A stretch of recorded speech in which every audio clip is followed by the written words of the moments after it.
Good morning students, again I am here, myself Anup Kumar, and it is my third video of this chapter, direct and inverse. In previous class we have discussed the definitions and some properties also. What we have discussed, let's recall this. Now, in first we have discussed about what is variation, okay, and after that we have discussed that there are two types of variation, direct variation and inverse variation. In second video, we have discussed that is what is direct variation. Simply it is if x and y are two quantities. If x and y are two quantities and if x is increasing, that is if the first one is increasing and the second one is also increasing, or the first one is decreasing or the second one is also decreasing, it means that it is the direct variation. If both increase or both decrease, then it is the direct variation. And we have written some property of this also, that is x1 by y1 is equal to x2 by y2 is equal to x3 by y3 and so on is equal to any constant term which is equal to k, then it is the property of the direct variation or direct proportion, we can say that. Okay. Now today we will discuss about the next type of the variation, which is inverse variation. Let's start with the definition. Okay, what is inverse variation? Inverse variation, or we can say that proportion both. Okay, inverse variation. Now, as I said, that what is direct variation? So just opposite, the definition of inverse variation is just opposite to the direct variation. In direct variation, we have discussed that both are x1 by y1 like this, that is both increasing then both decreasing both. Okay, now here if x and y are two quantities, if x and y are two quantities and when x increases, then y do not increase, y will decrease. Okay, then y will decrease. Okay, or if x decreases, then y will increase. So it is the just opposite. Okay, now let's start the property of the inverse variation. Property I am writing here. Property. If x and y are two quantities in such a way that x into y is equal to k. Here k is a constant. K is a constant. Then x1 into y1, x2 into y2, x3 into y3 is equal to and so on is equal to k as a constant. Okay, so we will follow this property to solve the question of inverse variation. Okay, so let's start some concept of questions based on inverse variation, and we will use this property to solve the question. In direct variation, the property will be, property was x1 by y1, but here not, here it is in multiplication. Okay, two product of the two quantity is given in inverse variation, and division of the quantity is given in direct variation. Okay, now let's start the first topic, if two numbers are in inverse variation. Okay,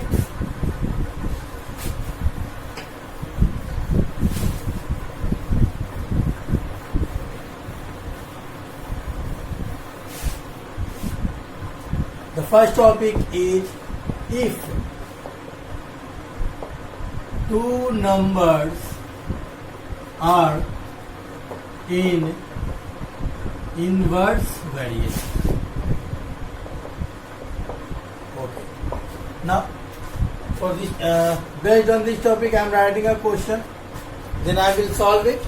Now here the question is given: if x and y are, if x and y are inversely proportional, it is given inversely proportional. Okay. Find the value of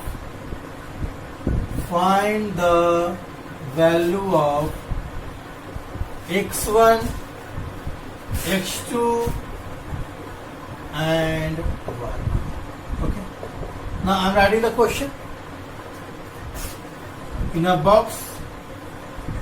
Here it is given x and here y, and after that the 4 value is given, 12 and 8, then x1, then 4, after that x2 and 16, and there 48 and y.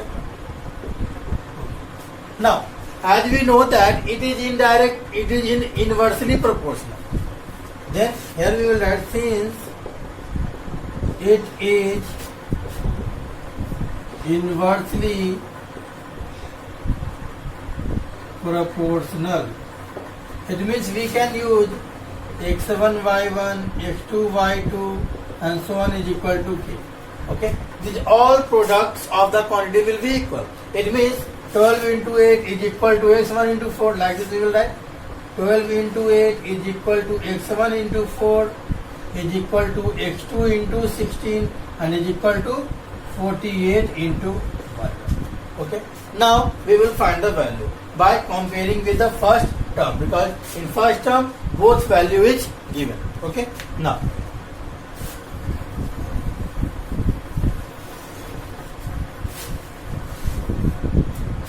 here if you are taking these two terms, first term is in first 12 into 8 is equal to x1 into 4. Now for x1 and 4, these two products is given. If we will remove 4 from this side and if we will take 4 to this side, then sign will change, means it will go in division form. And here x1, we can rearrange it. Then x first bracket 4 3 are 24. So we can say that x1, value of x1 is 24. Okay. Now second number I am solving. Again we will take first and the third. So here it is written 12 into 8 and x2 into 16. Now same 12 into 8 by 16 is equal to x2. Now 8 2 is 16 and 2 6 is 12. What is the value of x2? 6. So x1 is equal to 24 and x2 is equal to 6. Now we have to find the value of y1. y1 48. Third,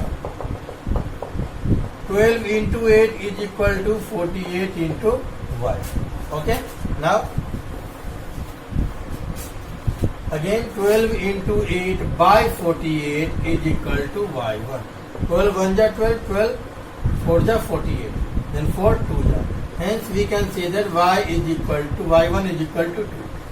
So here hence at last we can write x1 is equal to 24, x2 is equal to 6 and y1 is equal to, these all are the value of the next unknown terms. Okay. Now, so like this, always keep in your mind, that is, if it is given direct proportional, then we will divide both the quantities, and if it is given that it is inversely proportional, then we will multiply both the quantities. Okay. Now let's move to the next topic. Now the next topic is work based concept. Okay.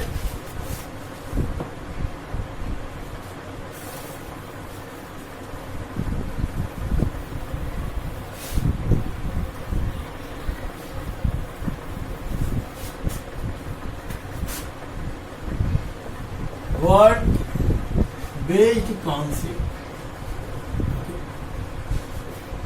Now, at first I am writing the one question based on it. Then I will explain. Now, if question is given, if 45 men can do a piece of work in 49 days. Okay, in how many days? In how many days will 35 men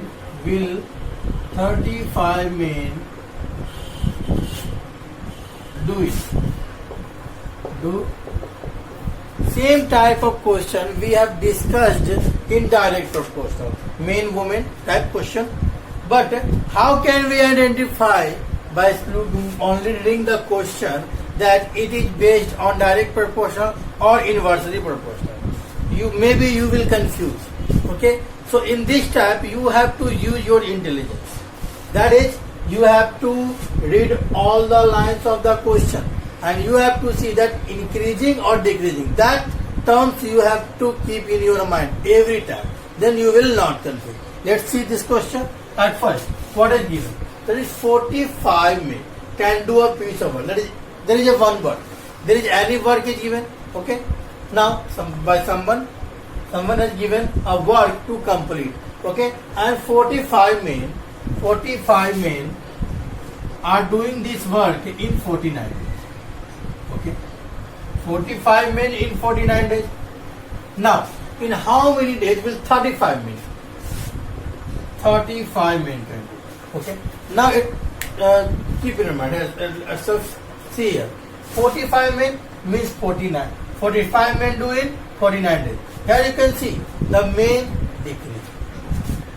The number of men is decreasing, 45 to 35. But here 45 men 49 days means the number of men is 45.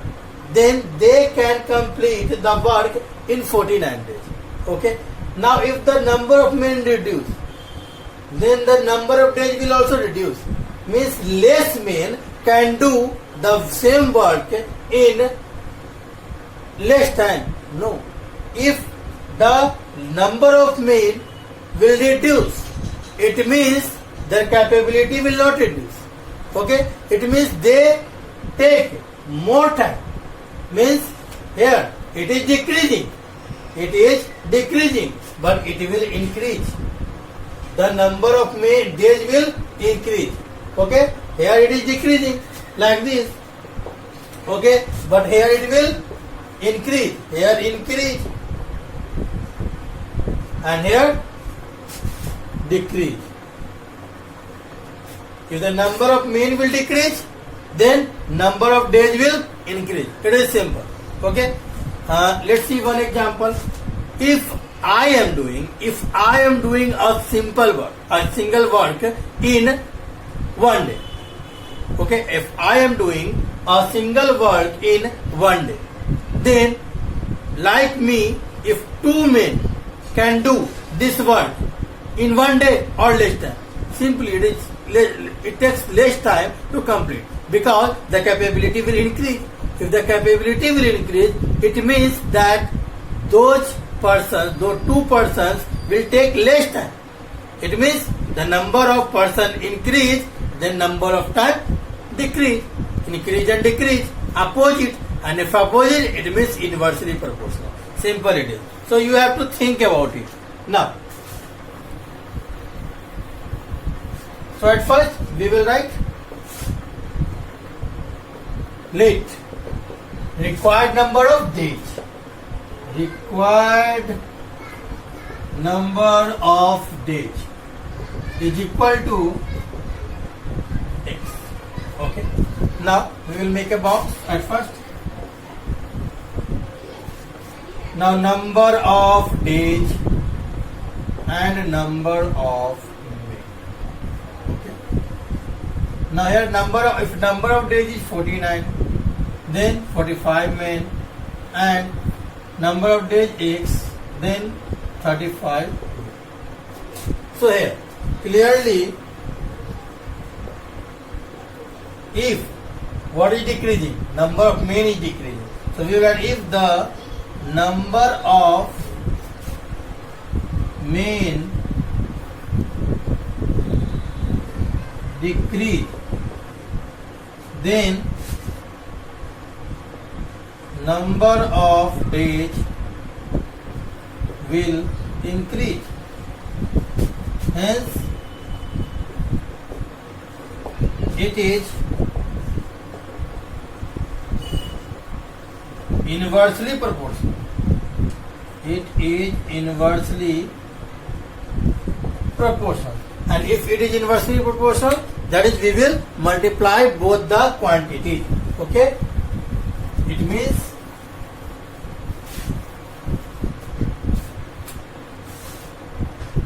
(49 into 45 is equal to x into 35.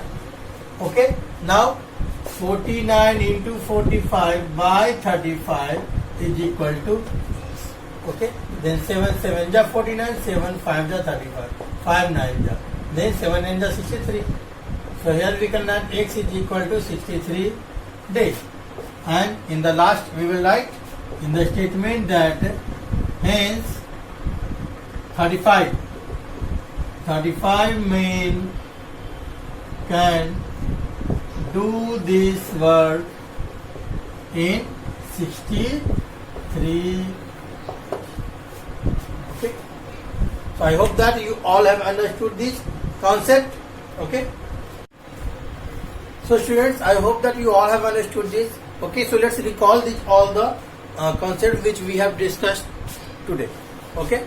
That is, what is direct variation, what is indirect variation, and what we have discussed mainly the main important point in direct variation at first, that if there is both quantities, if x are increasing, it means that is if the first one is increasing, then second one will also increase. If the second one is increasing, if the first one is decreasing, then second one is also decreasing. Indirect variation. Okay, and the property will be that is both quantity will divide each other and all are equivalent fraction. Okay, and in second inverse proportion, in inverse proportion we have seen that in inverse proportion, that is if x and y are two quantities, then if the first one will increase, it means that second one will decrease, or if the first one will decrease, it means that the second one will increase. Okay, just inversely proportional.